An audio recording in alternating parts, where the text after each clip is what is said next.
मैं एडवोकेट शानी इलाही, Mumbai high court का एक लॉयर, और मैं आज आपको डॉक्टर कफील खान की केस के बारे में कुछ महत्वपूर्ण जानकारी देना चाहता हूँ।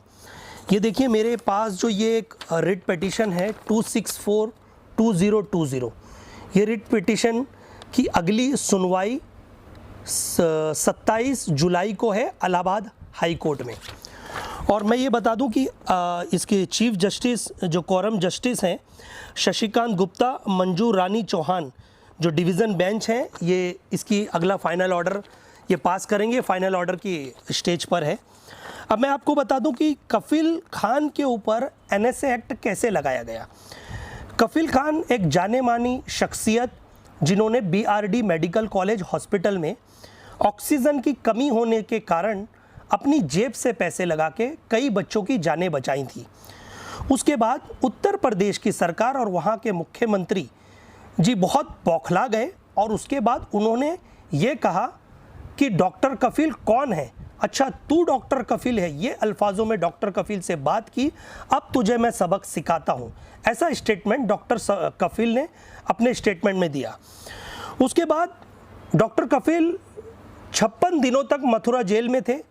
उसके बाद उनकी वहाँ से बेल हुई और बेल होने के बाद भी उन्हें जेल से रिहा नहीं किया, उनके ऊपर आनन फानन में एनएसए एक्ट लगा दिया गया।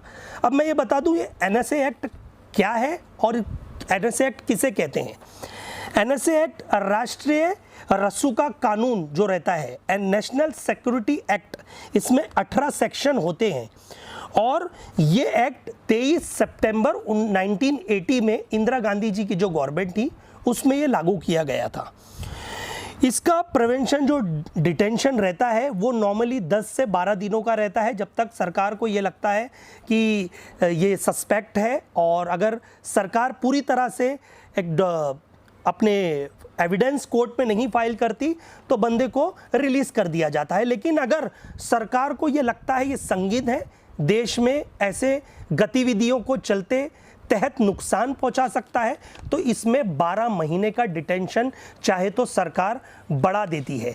अब ये बता दूं इसमें अधिकार हैं डिस्ट्रिक्ट मजिस्ट्रेट कोर्ट को और कमिश्नर को वहाँ के कि इनके ऊपर कार्रवाई करें। इसमें कोई वारंट नहीं होता, कोई एफआईआर नहीं होती, संगीत सस्पेक्ट होने के नाते इन्हें अरेस्ट कर लिया जाता है, चाहे वो कोई भी स्टेट में हो। उसके बाद ये मैं बता दूं इसे सेंट्रल गवर्नमेंट के पास अधिकार होता है, स्टेट गवर्नमेंट के पास अधिकार होता है और डिस्ट्रिक्ट मजिस्ट्रेट के पास इसका अधिकार होता है।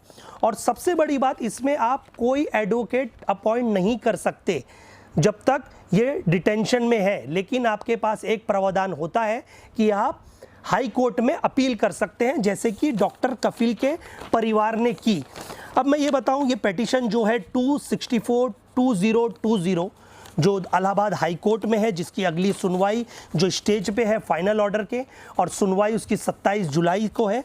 और मैं ये चाहता हूँ सभी भारत के देशवासियों पे, अगर एनएसए एक्ट डॉक्टर कफील खान के ऊपर लग सकता है, जो एक पेशे से डॉक्टर है जिसने कई मरीजों की जानें बचाई, जहां पर बाढ़ पीड़ित एरिया हो, जहां पर बच्चों की जान बचाने का विषय हो या गंभीर बीमारी फैलने का विषय हो, डॉक्टर कफील वहां पे हाजिर रहते हैं, फ्री ऑफ चार्ज में बच्चों की मदद की। बस सरकार को पता नहीं उनकी क्या बात बुरी लग गई, उनके ऊपर एनएसए एक्ट लागू कर दिया गया। अब मैं ये बताऊं एनएसए एक्ट इतना संगीन जुर्म है, ऐसा एक एक्ट है कि भैया इसमें आप आवाज़ नहीं उठा सकते, आपको बिना एफआईआर बिना वारंट के अरेस्ट कर लिया जाता है और जेल में डाल दिया जाता है। अब मैं ये कहना चाहता हूँ, हाल ही में आपने दिल्ली के दंगे देखे, ऐसा मैं नहीं कह रहा हूँ, दिल्ली माइनॉरिटी कमीशन की एक रिपोर्ट आई, उसमें ये क्लियर कट कहा गया है कि दिल्ली में जो दंगे हुए उसे भड़काने में कपिल मिश्रा का हाथ है, उसे भड़काने में अनुराग ठाकुर का हाथ है, प्रवेश वर्मा का हाथ है, रागिनी तिवारी का हाथ है, कपिल गुज्जर का हाथ है, या गोपाल नामक जिसे सरकार ने और वहाँ दिल्ली पुलिस ने नाबालिग करार दे दिया उसका हाथ है। गोपाल वही लड़का है जिसने जामिया के स्टूडेंट्स पे गोली चलाई, बाद में उसे रिहा कर दिया जाता है ये कह के वो नाबालिग है। कपिल गुज्जर वही है जिसने शाहीन बाग की महिलाओं पे जो सीएए के अगेंस्ट में प्रोटेस्ट कर रही थी उनके ऊपर गोलियां चलाने की कोशिश की, उसे बेल दे दी जाती है। कपिल मिश्रा तो बहुत चर्चित चेहरा है, जिन्होंने ट्रंप जब हिंदुस्तान आए थे, दिल्ली में थे, तो उन्होंने डीसीपी के सामने ये स्टेटमेंट ऑन रिकॉर्ड दिया है कि हम तो ट्रंप के जाने तक रुके हैं, जब ट्रंप चले जाएंगे तो इन्हें हम अच्छा सबक सिखाएंगे और इन्हें बताएंगे सीएए होता क्या है, एनआरसी होता क्या है, इन्हें इनकी जगह पहुंचाएंगे। उसके बाद अनुराग ठाकुर का एक स्टेटमेंट आता है, देश के गद्दारों को गोली मारो सालों को। मैं ये पूछना चाहता हूं कि देश के गद्दार हैं कौन और गोली मारने की आप बात किसे कर रहे हैं? ये संविधान में आर्टिकल 14 कहता है, आर्टिकल 19 कहता है, ये भारत देश सभी का है, आपका है। इस देश में लोकतंत्र है, डेमोक्रेसी है, हमें बोलने का अधिकार है, अपनी बात रखने का अधिकार है, लेकिन कहीं ना कहीं उसे तोड़ा जा रहा है। डॉक्टर बाबा साहेब के बनाए हुए संविधान को आज कहीं ना कहीं छेड़छाड़ करने की कोशिश की जा रही है। अब तो खुलेआम ये दिखने लगा है कि सरकार की एक मंशा है कि दलित और मुसलमानों पे सीधा सीधा इसी तरह से अटैक किया जाए। हाल ही में आपने देखा, जिन्होंने सीएए का प्रोटेस्ट किया, सीएए के अगेंस्ट में प्रोटेस्ट किया, जामिया के स्टूडेंट्स हो या अलीगढ़ मुस्लिम यूनिवर्सिटी के स्टूडेंट्स हो, उनके ऊपर अनलॉफुल एक्टिविटी प्रिवेंशन एक्ट लगा के जेलों में डाल दीजिए गया। जबकि आपने खुलेआम देखा कि वहां पर एवीपी के कार्यकर्ता जवाहरलाल यूनिवर्सिटी में घुसते हैं, स्टूडेंट्स को मारते हैं, वहां की अध्यक्षा को मारते हैं, फिर भी सरकार उनके ही खिलाफ केस दर्ज कर देती है। अब सबसे महत्वपूर्ण बात बताना चाहता हूं, सस्पेंडेड डीएसपी जम्मू कश्मीर देविंदर सिंह, जिसे दिल्ली पुलिस ने बेल दे दी गई क्योंकि दिल्ली पुलिस फेल हो गई चार्जशीट फाइल करने में। 3 महीने का वक्त रहता है चार्जशीट फाइल करने में, लेकिन दिल्ली पुलिस हो सकता है यूएपीए और सीएए एनआरसी में बहुत बिजी थी, जो वो चार्जशीट फाइल नहीं कर सकी। लेकिन उसके बाद देविंदर सिंह वो आरोपी थे जिन्हें संदिग्ध आरोप में पकड़ा गया था, जिन्होंने आतंकवादियों को खुलेआम मदद की, हथियार मुहैया कराए। रिकॉर्ड है, आप पढ़ सकते हो, टाइम्स की रिपोर्ट है, उसमें बताया गया है। तो मैं सरकार से ये पूछना चाहता हूं, एक डॉक्टर कफिल, एक पेशे से डॉक्टर जो गरीबों की मदद कर रहा है, बच्चों की जानें बचा रहा है, हाँ, बस उसका कसूर यही है कि उसके नाम के आगे मुसलमान शब्द जुड़ा हुआ है। अगर डॉक्टर कफिल के पास आगे डॉक्टर कपिल होता तो शायद वो जेल से रिहा हो जाते। मैं उन लोगों से ये हाथ जोड़ के नम्र विनंती करता हूँ, रिक्वेस्ट करता हूँ कि डॉक्टर कफिल की फैमिली बहुत परेशान है और उनकी मिसेज ने खुद एक स्टेटमेंट दिया है कि आप लोग इस आवाज़ को दबने ना दें। पूरा हिंदुस्तान, पूरा भारत उनके साथ है। साथ ही साथ मैं अपोजिशन पार्टी के लीडरों से भी रिक्वेस्ट करना चाहता हूं, चाहे वो कोई पार्टी से हो, आइए डॉक्टर कफिल खान की मदद कीजिए। लेकिन डॉक्टर कफिल खान के आड़ में कुछ लोग, किन्होंने मथुरा जेल का पुराना वीडियो रिलीज कर दिया, किसी ने कहा उनकी बेल हो गई, कि तरह तरह की बातें हो रही हैं। ऐसा कुछ नहीं हुआ है। 27 जुलाई यानी मंडे को उनकी अगली हियरिंग है और फाइनल स्टेज पे ये ऑर्डर पास करने की हियरिंग है। अब देखिए, ये 2-3 हियरिंगों से तो डेट टाली जा रही है। कभी आपको पता है देश में कोरोना वायरस की महामारी चल रही है, पूरा हिंदुस्तान नहीं पूरी दुनिया जूझ रही है। लेकिन हाल ही में लास्ट डेट में ये कहा गया कि पेंडेमिक की वजह से इलाहाबाद में कुछ कोर्ट में ऐसे पाए गए हैं जिन्हें कोरोना वायरस पॉजिटिव मिला है, इसलिए वहाँ पर केमिकल ये करना है, तरह तरह की बातें की गई। लेकिन मैं ये कहना चाहता हूँ कि क्या ये इतनी सी चीज़ों से एक बेकसूर आदमी को जेल के पीछे रखना आखिर कहाँ तक सही है? मैं खुद एक एडवोकेट हूँ, मैं खुद एक सोशलिस्ट हूँ, लेकिन मैं आज ये आवाज़ इसलिए उठा रहा हूँ, आज डॉक्टर कफिल है, याद रख लिए, आज डॉक्टर कफिल है तो हो सकता है अगली बार ये आपकी बारी हो या मेरी या किसी और की, देशवासियों की। क्योंकि याद रखिए, जो देश की सरकार जब गूंगी बैरी हो चुकी होती है तो फिर वहाँ पर वो ऐसे ऐसे हुक्मरान कदम उठाती है।